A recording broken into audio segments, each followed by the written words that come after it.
దేవుడు నీతో ఈ రోజు మాట్లాడుతూ ఉన్నాడు. నీతో దేవుడు సూటిగా మాట్లాడాలని కోరుకుంటూ ఉన్నాడు. ఈ ఆత్మీయ జీవితాన్ని ఈ రోజు పలకరిస్తూ ఉన్నాడు. ఆయన రిపేర్ చేయాలనుకుంటూ ఉన్నాడు. నీకు సరి అయిన వాక్యాన్ని ఈ దినమున దేవాతి దేవుడు ఇవ్వాలని కోరుకుంటూ ఉన్నాడు. దేవుడు అంటూ ఉన్నాడు, నీవు నీ జీవితంలో అవస్థలు పడి అనేకమైన ఆత్మీయ పాఠములు నీవు నేర్చుకోవాల్సిన అవసరం లేదు.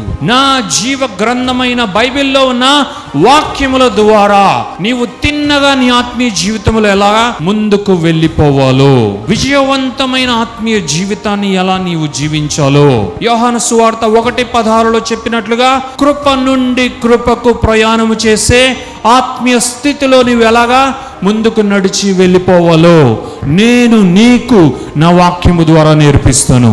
నేను మీ అందరికీ నా వాక్యమన్న పునాదుల ద్వారా అత్యున్నతమైన ఆత్మీయ జీవితాన్ని కట్టుకోవాలో నేను నేర్పిస్తాను.